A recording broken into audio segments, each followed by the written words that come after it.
There are two types of stresses. One's disrupt your whole endocrine system, and one disrupts your whole body completely. The whole body disruptor, which is oxidative stress. Oxidative stress is linked to over 80% of all diseases, all conditions known to mankind today. This is something that's going on in your body on a cellular level that could maybe feel like it's out of our control, but it's really not out of our control. There's different lifestyle things that we can do. There's supplements we can do. And that's really where glutathione and supplementing with glutathione can come in. Dr. Nayan, thank you so much for joining me today. It's been a pleasure. Thank you for inviting. Yes, really. I mean, what the audience didn't hear is that you and I were definitely just comparing, stories of our children right before we hit record. So I got some good laughs of our parenting styles when it comes to kids and sports and education and all of that. Well, that's what we are here for, right? To enjoy life. Yes, that's exactly right. So I really want to dive right in. As I was saying to you right before right as we were hitting record, glutathione and this topic, this is a very, very specific topic, but not one that a lot of people know about. I personally am pretty well versed in it because I started to see an integrative practitioner years ago. And this was something for me that I was low in. And so I got educated on it pretty quickly. And so we're going to dive into really I'd love to share with the listeners a lot of the science behind it and some different ways of, what it's for and all of that stuff. But really, this podcast, The Wellness Revolution, is really about helping women midlife women who may be really experiencing some sort of what I like to call like a midlife interruption, right? Maybe that's a divorce, or maybe they're wanting to switch careers. And it's really about empowering them to take back control of their life and create a life from the inside out that they are excited about living. And I know that during a lot of these stressful times for women, their health can be really negatively impacted by a lot of these factors. And I know obviously stress is a huge one of those. And I know stress impacts your glutathione levels and stress on the body. And so, I would love for you just to open up this conversation by sharing how does stress impact glutathione levels, and what are some of those consequences that can show up that people might not be aware of? Absolutely. That's a great introduction to start off with, because stress is definitely my jam. But let me just tell you, there are two types of stresses, because that's what people need to realize, that part. Most people, when they talk about stress, is the stress about family affairs, financial stresses, infections on your body, so body stresses. And all those are measured within the endocrine system by measuring cortisols and adrenals and things like that. That's a different type of stress than what I would like to talk about, which is oxidative stress. All right. So the two stresses are different. One's disrupt your whole endocrine system, and one disrupts your whole body completely. So the one we need to talk about today is better than endocrine disruptor, is the whole body disruptor, which is oxidative stress. And oxidative stress is basically measured, because it's not measured correctly because everybody has it. You breathe in oxygen. Oxygen is supposed to be a known charged molecule that goes inside your body, gives all the energy inside your body, but too much of oxygen can also cause damage to the body. So that is called oxidative stress, is because you got too much of this oxygen species inside your body that your body cannot neutralize it and cannot get rid of it. So there's two ways of getting those oxidative stress inside your body. One is you breathe oxygen, which is people all do it all the time. The second part is our body has chemical reactions that happens every single second inside our body. Those chemical reactions has byproducts, and the byproduct is also reactive oxygen molecules, and something called nitrogen molecules. They're both different. They both have the same exact effects. When the amino acids breaks down, it produces nitrogen oxygen species. NOS is what we call them. NOS and ROS, which is reactive oxygen species, they both combine to increase oxidative stress. And oxidative stress is, by the way, linked to over 80% of all diseases, all conditions known to mankind today. And so to me, that is a way bigger issue than any kind of stressor you have on your body, on your life, about marital stresses or financial stress or kid stress and parent stress and things like that. So I just want to differentiate those stressors. And if I can do that part, then we can dive more detail into about oxidative stress and how glutathione can actually do help that with that.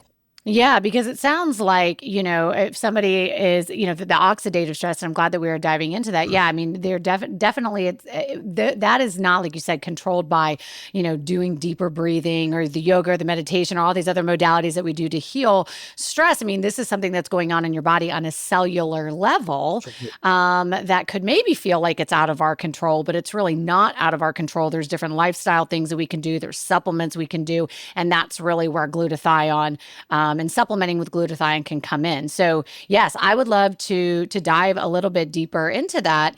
Before we actually, before we go into, though, I am curious, before we go into like exactly what glutathione is, like what are some of the signs that maybe somebody has like high oxidative stress in their body?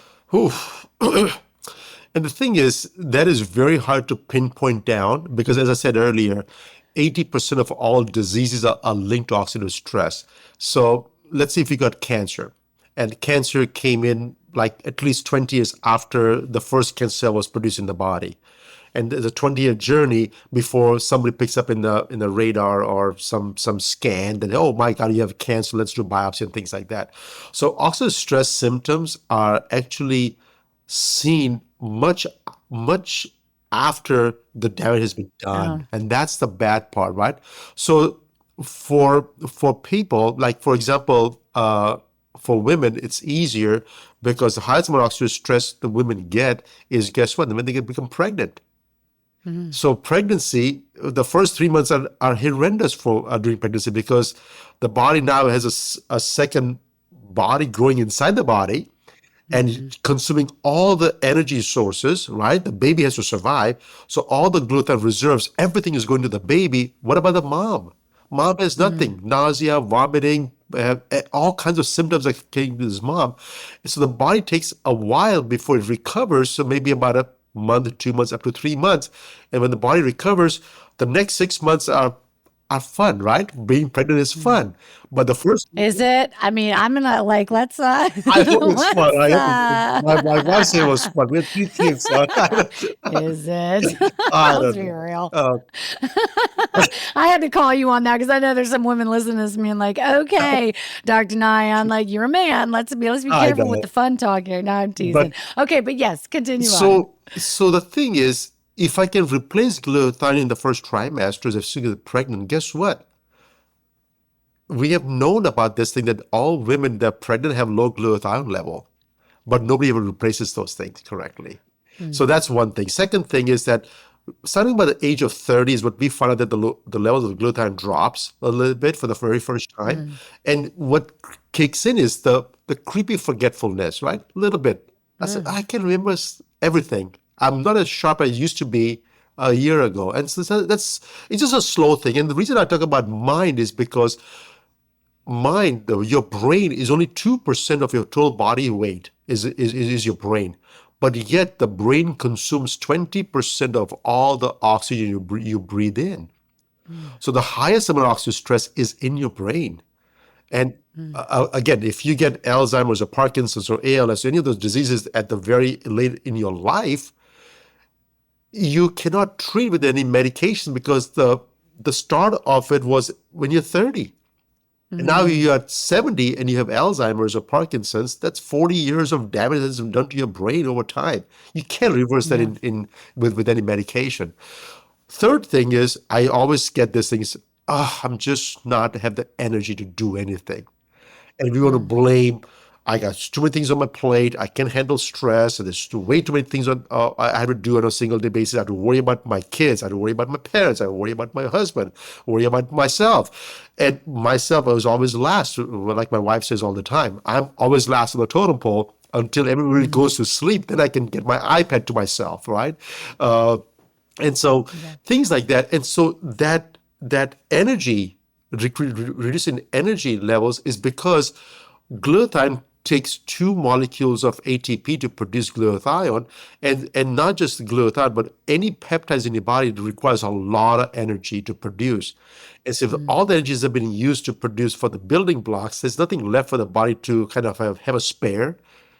So the energy level starts decreasing. When this starts decreasing, the levels of all these peptides also starts decreasing. That's not a definite diagnosis per se, but it just gives some idea that I wish we have a good way of measuring oxidative stress besides just going through these anecdotes. Well, and I think it's such an important conversation, especially you're bringing up the fatigue, because I think especially for women over 40, we start talking about fatigue and we immediately it opens up the hormones conversation, which is also really important. But I think again, this is why my mission of the show is to bring education around maybe some things so they know to ask their doctor about. People aren't probably aware of glutathione, that could be the big contributor as well. So I would love for you just to what is glutathione? Let's just talk about what is it? And why is it really, well, we know why it's important for our health, but let's dive deeper into that. But Absolutely. let's start by saying, what is So it? the glutathione, when people ask you what is glutathione, what they really want to know is what is it good for. But I'll tell you Yeah. what it is first, so that way people understand what it is. It basically in a chemical, it's a peptide. It's three amino acids coming together, glycine, glutamine, and cysteine.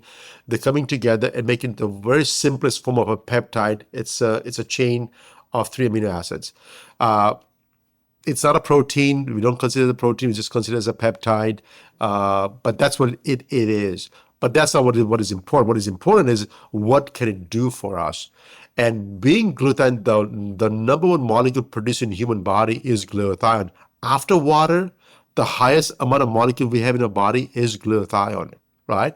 And so why does the body produce so much? Is because it has multiple functions. What is it known for is called as a mother of all the antioxidants. That's what it's known for, because it is by far the number one, the highest producing antioxidant in our body, quenches all the free radicals and neutralizes all the threats that we are exposed to on a daily basis, and basically keeps your body safe from inside so that you don't get exposed to the threats like oxygen species or nitrogen species that can basically just ransack your body from inside and give you all the diseases.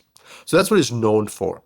The part that nobody talks about it is the second part of glutathione, which is it's a master detoxifier. You got to get rid of the stuff out of your body, right?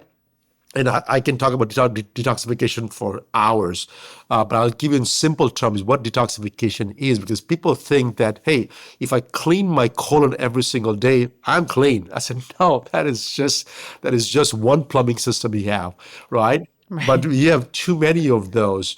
The biggest amount of toxic chemicals you have in your body is in your liver. The highest amount of glutathione produced in your body is in your liver, right? Mm. So what it does, it binds to all these known metabolites and chemicals, make it water soluble, so that either you can pee it out or you can poop it out. Either way, it has to be out of your system. Now, if your diet lacks a lot of amino acids, right, then the body's starting to produce this chain of peptides, and if something is missing, it has all these fragments of chemicals inside the body, but it's never been finished. For example, to make one fiber of muscle requires 6,100 amino acids coming together in a proper sequence. If Mm. few amino acids are missing, guess what? You have fragments of all these pieces in your body, but never completed. It's like you're going to a town where all the buildings are half constructed.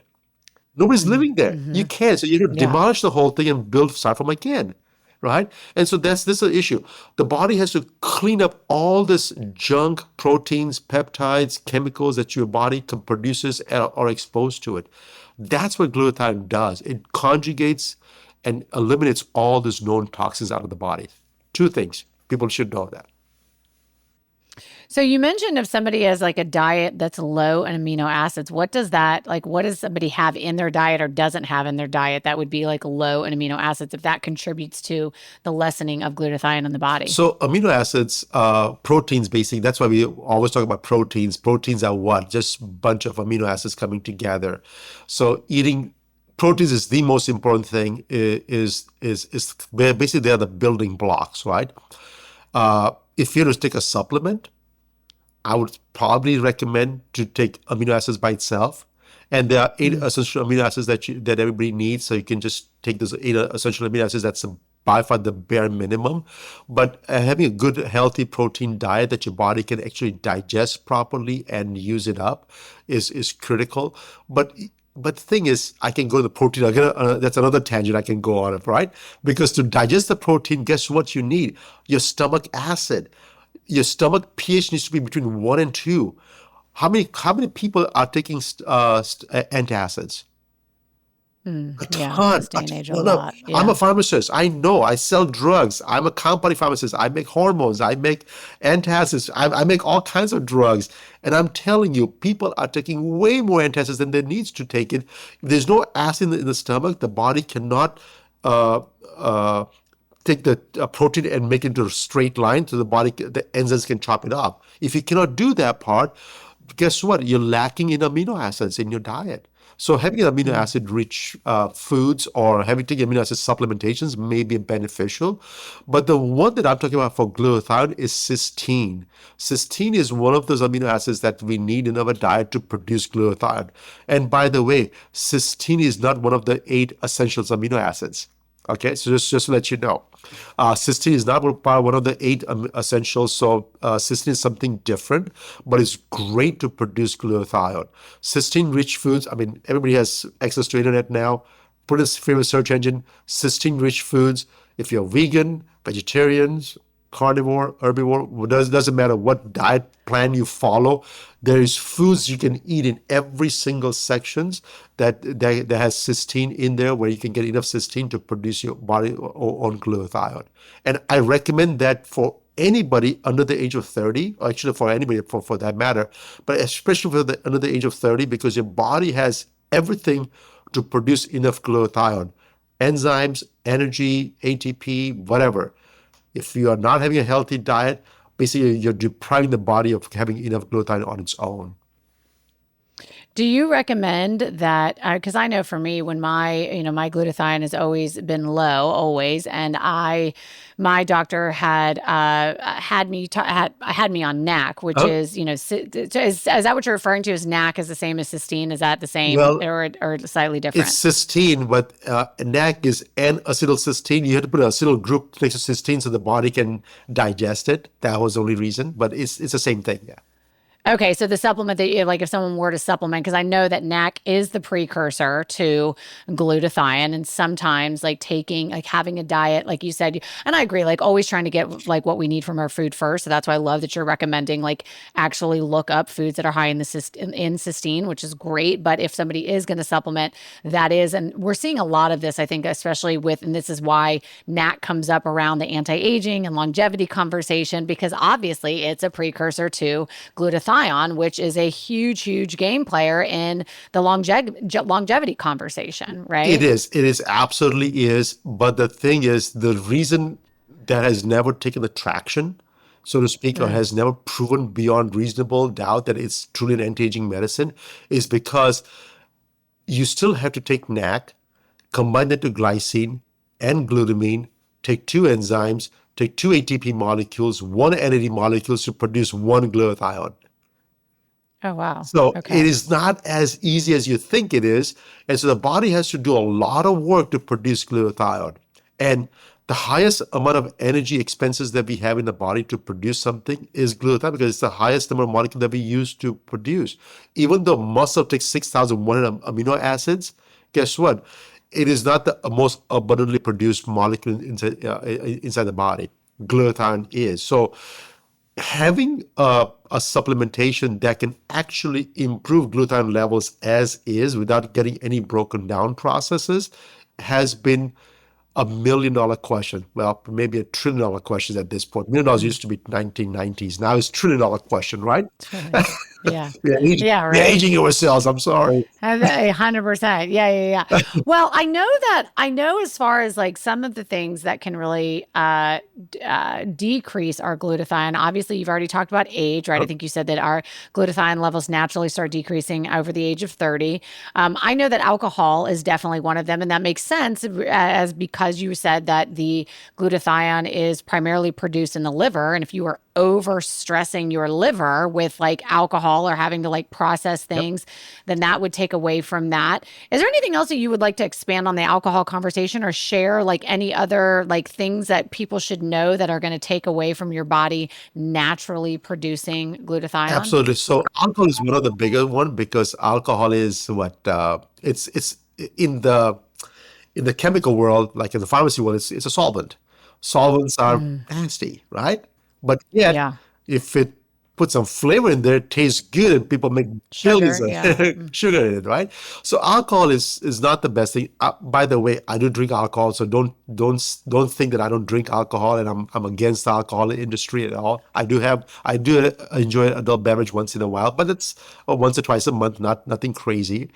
But so alcohol, I do know it depletes my glutathione levels. So rest assured, if I'm going to drink alcohol, I'm going to load up on glutathione before I drink and after I finish drinking. So that way I'm never short of glutathione. The second thing is smoking, cigarette smoking, mm, any kind of smoke inhalation. So we work with a lot of firefighters. And of course, they're putting the mask on. They have all the gears in place to basically reduce the products of combustion going into the body. That depletes glutathione like anybody's business.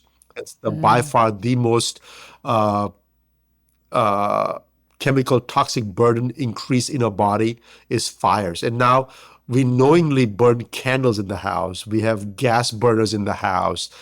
So all those moms that love to cook all the time, and if you have a gas burner, that's all that products of combustion that you're inhaling is actually mm, toxic to the body. A mm, fireplace in your 100%. house as a potential of bringing toxicities in the body. So any kind of fire, there's all the small particles that the body has to detoxify on a regular basis. So those are the two things that I'm always worried about: alcohol and smoke. Yeah. Wow. Now, what about our women who are, facing menopause or, menopausal women? Are there any links or the research show kind of the correlation between glutathione and menopause? Any research out there that the listener should know about? So it's not about menopause or perimenopause or PMS or any of those symptoms, but see, I deal with a lot of hormone replacement therapy, so I do this as a full-time job. I probably have over 500,000 patients that I've treated with hormone replacements. So what happens with the hormone replacement? A lot of people, women either produce their own hormones, excessive estrogens usually, and in menopause they produce no hormones. The hormone needs to be metabolized correctly because the hormone metabolites can actually become carcinogenic or can be inert, and so the hormone metabolism is can also be activated by glutathione. And so I always say people, hey, if you want to eat lots of cruciferous vegetables so that you can delete or remove all the estrogen metabolites out of your system, that's one way of giving methyl groups to your body to eliminate the estrogen metabolites. The second part is glutathione. It's a conjugation pathways. It will conjugate all those toxic metabolites in your liver, in your breast tissues, in your uterine tissues, and will help get rid of it. The second part that we also talk about is that the hormones needs to be metabolized in the liver, which is called this cytochrome P450 enzyme systems. And nowadays you can do some gene testings, and if you have the CYP one B2 or something like that, or 2B1, I believe so, where your body cannot break down your hormones, right? If you cannot do that part, then your need for glutathione increases dramatically. Mm, And so, if you have a gene mutations as you age that your body cannot metabolize these hormones, you're still getting rid of the hormones out of your body. Otherwise, there'll be cancers all over the place. mm, The body mhm, has to now use up glutathione to help get rid of it. mm, So, glutathione does not have a direct impact on hormones itself, but it has a secondary effect by helping eliminate all the metabolites of all these hormones out of your system. So thereby giving you a fighting chance of having the hormones in the native state and not the toxic state, which is what we always worried about. Yeah, that makes sense. Now, talk about a little bit about, and this is, what a lot of hormones and also like aging is what a lot of women in this age bracket care about, right? So, what role does glutathione play like in the aging process, and how can really by boosting its levels, how does it really affect women primarily? So when you talk about aging or longevity drugs and things like that, there is only one drug that I know of. I could be 100% wrong, but that I know of has increased lifespan by over 20 years, and it's penicillin. In the 1940s, the life expectancy was, I don't know, 40, 50 years of age. And from there, we went to 65 to 70 years of age because people were not dying of infections. But we cannot say today that, hey, I'm going to take penicillin every single day to live longer. No, I'm not going to do that ever again, right? Right. Longevity medicine and health span medicine is two different things, is I always look at it, right? So I look at health span and said, hey, for me to live longer today, I want to be healthier. Yes, I want to be infection free, and we have to take all these precautions now so that we're not dying of infections anymore, but we're dying of all these diseases. And if I just told you that 80% of all the diseases are linked to oxidative stress, and now I have a way to reduce oxidative stress back to zero or as close to zero as possible, I can literally postpone all my diseases to later on. And so I had nothing to back it up as of right now. I don't have a fully funded NIH study to say that this glutathione is a longevity drug or is going to increase your lifespan, because that is not true, not been tested yet. But I can tell you one thing is that I can reduce oxidative stress down within 4 hours within one application. And I already did a study on that one. Western University School of Medicine over here in California, we did a 30-patient trial, only for 3 days. We gave them glutathione, and we measured the malonaldehyde levels, which is the MDA levels, which is the known oxidative stress marker, and one application on the arms, one application, and within 4 hours, the stress levels plummeted. And how were you able to measure that Blood though? test. Like, what were It's you? just a blood Oh, test. the blood Yeah, test. Yeah. yeah. That's the only thing we Yeah. can measure, right? It's we can measure the known chemicals that increases due to oxidative stress. Not everything. Okay. Yeah. So is this somebody, if somebody is listening and they're like, okay, well, I want to know like how my glutathione levels are, really the only kind of option to get the true personalized like understanding of that is to go to a physician and get tested for that, right? A blood test? I'm going to bust your bubble on that one. Yes, you can. Yes, you can. But the thing is, by the time the doctor draws the blood and sends it to the lab, forget sending it to the lab. By the time the doctor draws the blood and put it in the postage to ship it, all the glutathione in the tube that you just fed the blood is already oxidized. So how is it? How are doctors So even what like you're doing? measuring is the total glutathione levels in the blood, and you're assuming that if you're otherwise healthy, that 50% of that blood, 50% of the glutathione level is a reduced form, the other 50% is the oxidized form. But if your oxidative stress level is high in your body, which you do not know, then the reduced form is less and the oxidized form is more. And that's the discrepancy. So we do not know that part. So when I did my study, the good thing is when you do it at the universities, you have access to every single thing. You draw the blood, you put the machine in the machine right away, and we can measure the levels instantaneously. And we did the studies, I think all the subjects were either med students or professors themselves, right? So there's two age groups, young or old. There was nothing in the middle, I guess. I don't think so. So all the young students, right? All my 25-year-old med students, guess what? Their levels was just fine. And the ratio between the glutathione, between the oxidized and the reduced form was just intact. My older professors, right? They were otherwise healthy, had a lot more oxidized glutathione level and a lot less reduced one. The reduced form of the glutathione is the one that actually does all the work. The oxidized form of glutathione is dormant, and until it gets the energy from sunlight or taking vitamin C or vitamin E, it gets regenerated back to glutathione again, right? But the reduced form is the one that does all the work. So, how does somebody know then whether or not? Because I do want to talk about some natural ways to increase Huh? glutathione, maybe through like food and like the lifestyle. But how does somebody know if they need to supplement with glutathione, and then how do they know how much? That's part of what we I had to figure out. So when we first discovered a stable form of glutathione in 2007, I looked at the literature because we applied for a patent application, so we had to look at the literature, see what's out there, and there was nothing in the literature that supports what I was doing. And so then I had to do my own studies to figure out for 13 more years before I launched the company, as to go, what am I going to do? How much do I give you? How often do I give you? What levels am I going to get? What age group does the people need? And so what I figured out, and this is something that I've done on my own, and I'm hoping that people with a lot more resources than I have can pick up my study and repeat the study so that we can definitely give this answer to everybody, is that anybody under the age of 30, the body has full capacity of making enough glutathione that you never have to take any supplements. Okay? Yeah. Have your diet, reduce your exposure to toxic chemicals and sunlights and all those things, and your body has enough chemicals, enzymes, energy to produce plenty of glutathione. Starting at the age of 30, there's a discrepancy of what your body's needs are and what your body can produce. There's a slight discrepancy, not a whole lot, there's a slight discrepancy.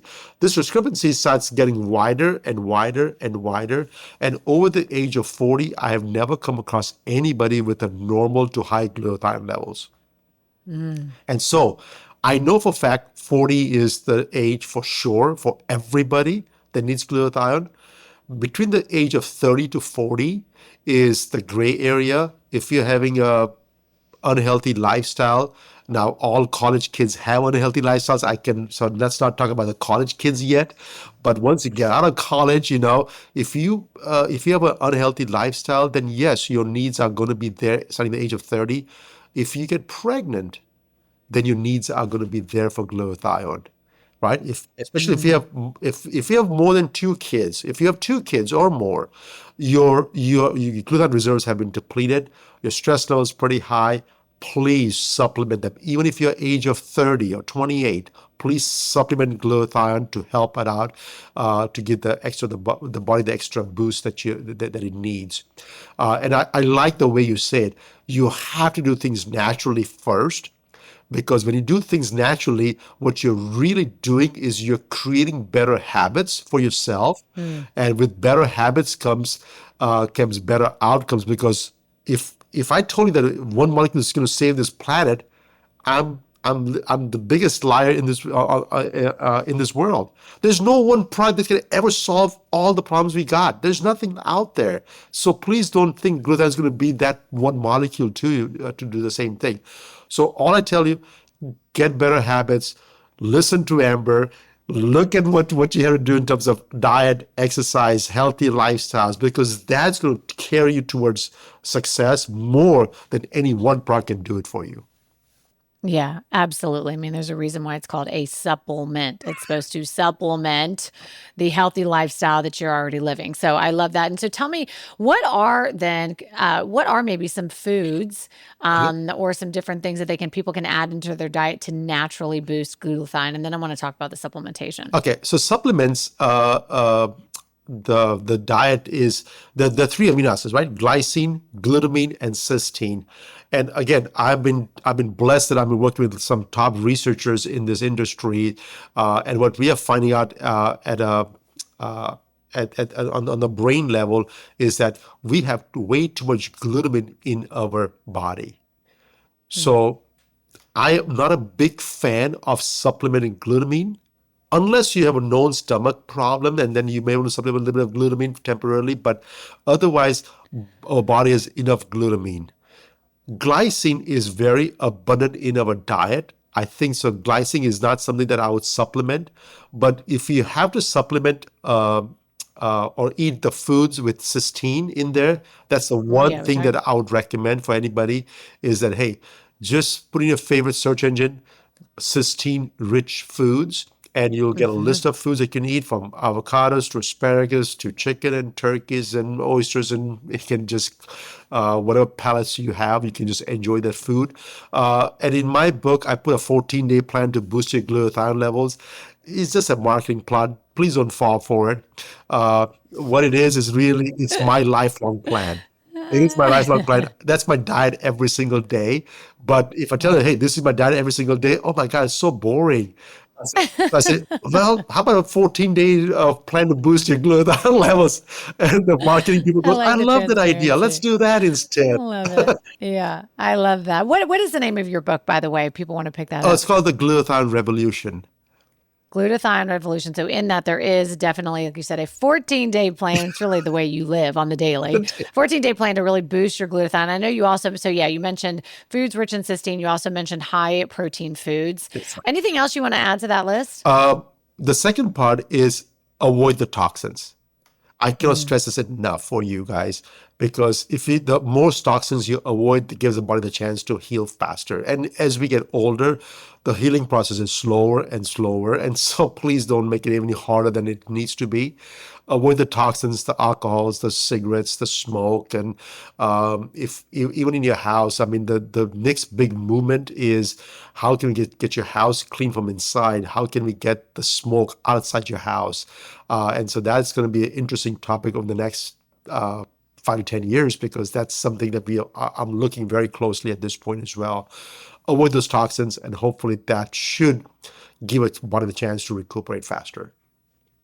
Do you have a daily protocol for like boosting your own glutathione production? Is there anything, any kind of rituals that you do on the daily to make sure your glutathione's on the up and up? It's not about the daily ritual to produce glutathione, but my daily ritual to de-stress myself.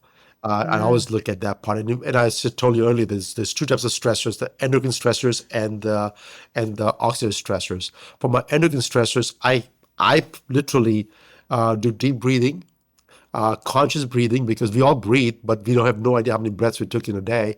So conscious hmm breathing. And if you do the same thing with closing your eyes, it's called meditation. So you know what? I mm, meditate for about 15 minutes a day. Morning hmm is what I preferred. And then at times I do in the evening. I picked up a really nasty habit over the last couple of years of watching an iPad before I go to sleep, which is a really, really bad habit. And I'm trying to reduce that habit down a little bit right now. And hopefully I'll kick it off completely. But I know that's my bad habit. But what I do then is I'll watch for a little bit and then I turn the iPad off. And then right next to my nightstand, I have a small device, which is basically guided meditation. Press a mm, button. There's 8 spots on there. I pick one. I said, today I feel like I'm anxious all day. Anxiety, meditation. I put it on there, put my palms up, lay down in my bed, and I've never, ever, ever finished the whole meditation. I fall asleep mm. immediately. Yeah, So yeah, that's what I yeah, do. Drink lots of water. My water is my yeah. go-to. Don't I drink tea or coffee or sodas? By all means, no juices whatsoever. I drink tea maybe once a week just to have fun with my family. But other than that, I just enjoy drinking water. So my life has always been how can create better habits? Yeah. Because as I get older, I forget things, and my habits will create who I become.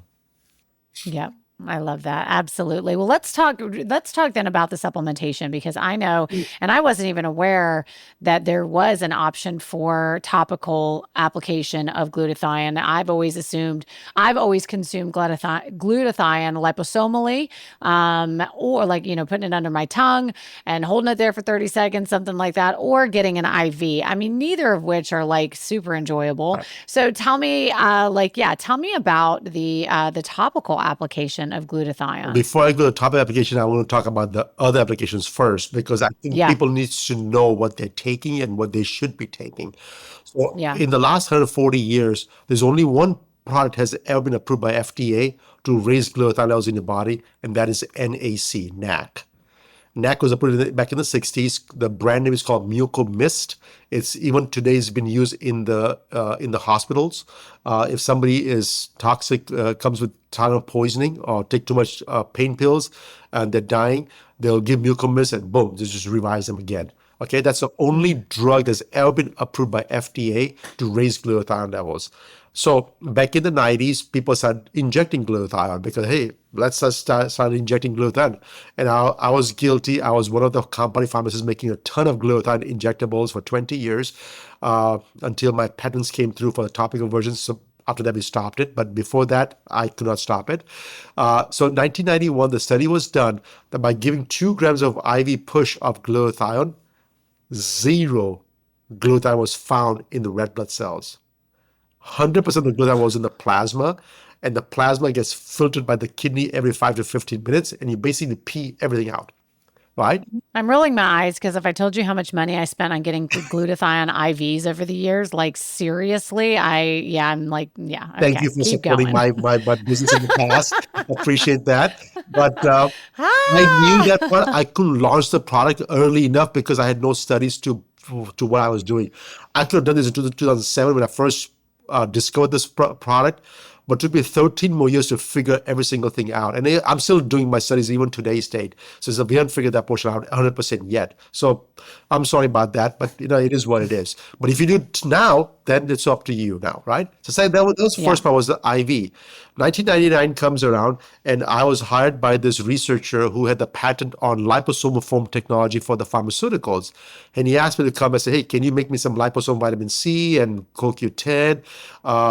And I said, how about glutathione? I said, no, no, don't make glutathione because it tastes awful. I said, okay, fine. I was just going to make it anyways. So we made the liposomes. I think we were one of the very first few pharmacists involved in making liposome technology products in the nutraceutical world.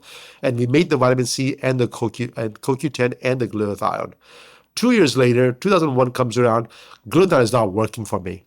I was not getting the results I was promised that, hey, glutathione can solve all these problems. The literature talks about glutathione as like a miracle, right? And I was not getting the results. And so I said, okay, gosh. So I told the researcher, I said, you know what? I don't want to make glutathione. I'll still make you some vitamin C. So eventually he sold the company to some bunch of nutraceutical companies. So now we have liposome technology products available in the market today. But we did all the legwork early on 24 years ago to work on it. And then 2011 comes around, University of Texas in Austin did a study. 26 kids, give them liposome glutathione, and guess what they found out? Oh my Nothing gosh. got absorbed in the body. Everything was breaking down. A body absorbs the cysteine. Cysteine is getting used to produce glutathione. So what the conclusion was from all the studies is that your body has no receptors to accept glutathione as a nutrient to go inside the body and do its work. The body has to make it inside. It's like, okay, I'm a chef, but in order for me to eat, I had to cook myself. I said, no, there are restaurants out there. Nope, nope, nope, nope. I got to cook everything by myself, right? And Yeah. so that's what the body does. Body says, nope, I know how to make glutathione. I'll make my own glutathione. I'm not going to take from outside sources. So there's no receptors for the body. So then I had to think really, really hard. I said, how the heck am I going to get inside the body and fool the body that this is just a sugar molecule. Just take it, and inside there's a glutathione molecule hiding like a Trojan horse. So that's my technology. What we did was we took a bunch of sugar molecules that the body can accept it. Sugar is like a carb, so it needs for the energy source. It takes it. It's not to increase sugar content in the body, but it's there to just accept. The body has the receptors to accept that sugar molecule. Inside that molecule, we stuffed the glutathione. The stuffing took us a while because the glutathione is such a large molecule. I got twisted in small beads to pack it small inside. So when I did that portion, the body accepted it, improved the glutathione like immediately. Within 15 minutes, the level starts rising. I said, oh my God. But it was too fast, too soon. I said, okay, literally did not tell me what to do. And so for the next 3 years, I started doing studies to okay, how much to give, how often to give. So we had doctors working with us, trying to do some studies to figure out if you apply a known amount of molecule, how much is getting absorbed, how much is getting used up, how long does it stay inside your body. Once we got that data, I spent another 9 to 10 years of my life trying on giving patients with some diseases, some conditions, and working with physicians. And so over the years, now I know so much about it that we were able to launch the company in 2020. And as you know, what happened in 2020, I got so excited about this launch of the company. I shut down my business making IV glutathione because I was making a ton of money doing that portion. I said, nope, this is not good for my patients. I'm going to stop it down. And I started my company in 2020. And 2 months later, The world fell the apart. world fell apart. Wow. Well, I love you giving the background though of just understanding like the science and research behind those two delivery systems, the liposomal and the intravenous injection. And so so your company, it's Auro, Yep. right? Auro, Ouro am I saying that Wellness, right? yes. Auro Wellness. You guys have a product that is a topical application of glutathione. Is that right? And is it a spray? Is it a It's a cream? What does that topical. look like? Again, we didn't plan for topical. We didn't plan for topical because topical is not something that you think about first for any delivery system because nothing topical works, by the way, right? It's so hard. Yeah. When people take hormones, I mean, you get to apply to the vaginal area for the guys who put the perineal areas because mucosal membrane absorption is much better. If you apply on your wrist or your arms or someplace else, the absorption is very poor. So we know the absorption is very bad. So absorption is not something that I was going to tackle with it. But it just so happened that when I use the gluten by my mouth, the body broke it down. When I put it in my nose, it burned like crazy. And so I said, oh, this is not going to work. And so the only thing left for me was to put it topical through the skin. And so that's my second part of the technology. How do I get through the skin, bypassing the lipid layers of your skin? Because your whole skin is what? Cholesterol, is lipids. And every so often there's a water channel. That's why you sweat. So I had to use that channel, the water channel of your skin, to deliver a product like a glutathione to that skin.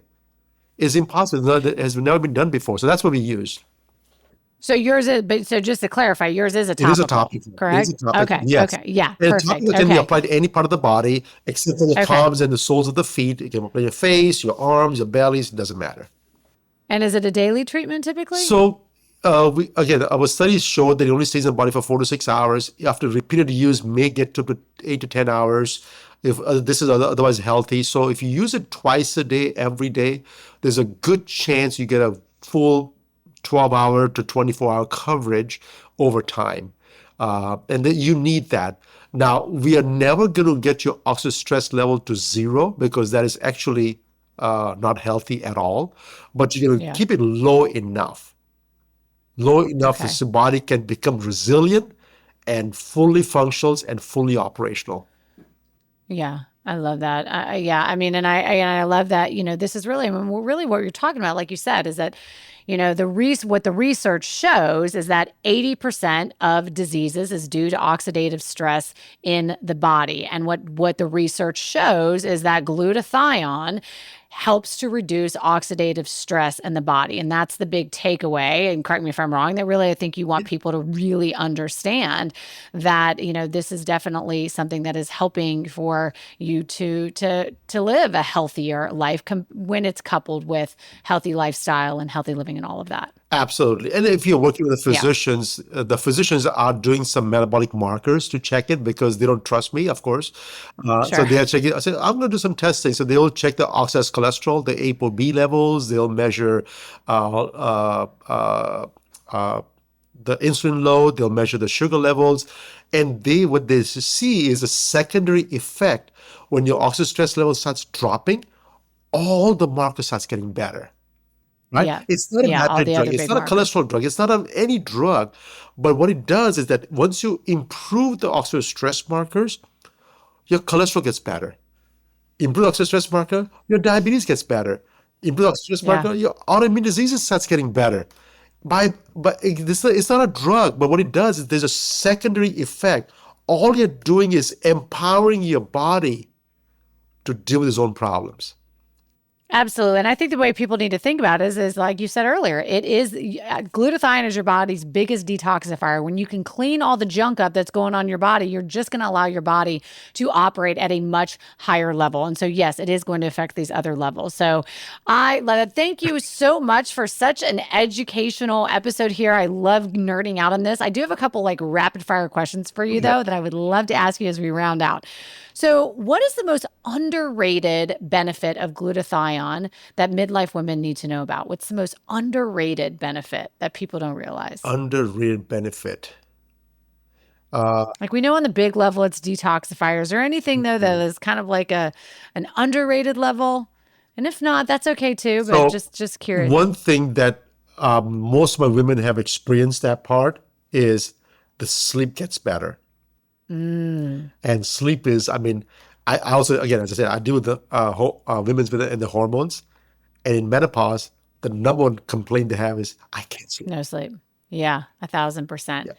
Oh, I love that. So you kind of what you're getting is hearing from people is yeah, is that it definitely helps with sleep, and that makes sense too. Again, you clean up your body's going to start cooperating a little bit more. So sleep, okay, I know women's ears perked up for that. And then, what is the most common misconception about glutathione? Ah, this, I get questions every day from not just from lay people, but mostly from physicians. I said, hey, if I take glutathione, then my body will stop its own production, and I don't want my body to become lazy, Oh, right? yeah, yeah, The thing is, people don't realize that is that glutathione is not a hormone. It doesn't need your brain or pituitary or hypothalamus to tell the body that, hey, produce glutathione. It's not a stimulant. It's not somebody's servant that, hey, do this work because I'm telling you to do so. No. Glutathione is produced in the body, uses up energy, ATP, and enzymatic process, and produces on its own. It doesn't need any stimulant. If your body has enough glutathione, it's going to use the same exact energy to do something else. And if you do not believe that, ask any mom, that, hey, if I take care of one of the hardest thing you do every single day, let's say, I don't know, could be whatever work you do. If somebody else does that work, do you sit home and become lazy and do nothing? Or do you pick up something else to do? right. So please, glutathione is not that. Your body does not become lazy. You never lose the ability to produce glutathione. So if you take glutathione supplementations or increase by all means, your body will never forget how to make it. You know, it's interesting. I got that question the other day when it comes to HRT. A client was Yes. considering getting on some progesterone. And is that something that women like, is that one of the downsides of taking HRT? I know that's Yes. a kind of a separate topic, Yep. but is that as women over the age of 40 and our progesterone and estrogen are dropping, dropping, can you get on HRTs too soon to where you're actually slowing your own body's like of making it? So I'm exactly, HRT. When it comes to hormones, hormones are stimulant produced in your ovaries or testes for men, and the stimulant comes from pituitary, which is FSH, LH, which is coming from hypothalamus, which is LHRH or GnRH, right? So all the stimulants, so hypothalamus send the signal to the pituitary, send the signal to the gonads to produce the hormones. So if you take the hormones from outside sources, there's a potential that the body will slow its own production down. But again, when you're doing hormone replacement therapy, what you're really doing is, for example, for the perimenopausal patients, you're not giving all the hormones. You're basically just managing the hormones correctly, which is by giving them yeah. more progesterone and not giving the testosterone or estrogens or DHE or any of those other hormones whatsoever. So yes, there's a potential of them disrupting the hormone cycle. That's why you're always doing the bare minimum and nothing going Yeah. overboard. Yeah. Yeah. I mean, I know HRT is a whole other conversation Yes. for a whole other day, but I will say that it changed my life. I mean, at 45, getting on some progesterone definitely just to level me out. That was a big move, a big positive move for my health. Okay. So one final question I have for you. This is kind of just some final advices. Is there one piece of advice you could give or would give to midlife women seeking to enhance their wellness? If there was one piece of advice for midlife women, what would that I be? can only tell you what I do, and it has a major impact in my life. Is just slow down and smell the roses. Yes. And and you can only smell the roses if your eyes are closed. That means meditate. And meditation, if you're a spiritual person, you can do meditation to seek higher power to help you guide the process. If you're not a spiritual person, you can do breathing meditations, you can do chanting meditations, you can do your body. Like I always say that, hey, like for example, my hips were giving out the other day because I've been traveling a whole lot, seeing the airplanes every single day. It's just not fun. My hips are giving out. So I was sitting in the lotus position and I was sending love to my hips. I said, hey, Nama, please send the nutrients to my hips because I need some support. And I was just thinking about those while meditating. And literally I went to my masseuse and boom, cracked my hip right there. And I was back to normal right there and there, right? And so I love that. that's one thing that has done. And you can meditate even while walking in your backyard with the open feet. There's so much things you can do. Just unplug yourself, close your eyes, and do conscious, whatever you just do consciously. I love that. Thank you so much for joining us today. And where can the listeners find out a little bit more about Our Wellness, about this topical glutathione? Where can they go to learn more So and to get some? AuroWellness.com is my website, AURO Wellness.com. If you go to the website, on the top left-hand corner, there will be another tab for skincare. As you can see, women are also a little bit, they want to look from beautiful from outside too. We are taking the same exact technology and create a whole skincare product, which is only, there's actually there are only 4 products total to combine every single thing in there. So skincare and wellness, my heart's in wellness. Sign up for the newsletter because that's how we educate people. And if I find more research, that's how we'll get the first dibs at what my work is on. All the things I do on a daily basis, I put a lot of my money that I make every single year back into research. I fund all my own research. And so when the results comes out, you'll be the first to know. Awesome. Thank you so much for joining us today and all of your expertise. I appreciate you so much. Thank you. Thanks for having me today.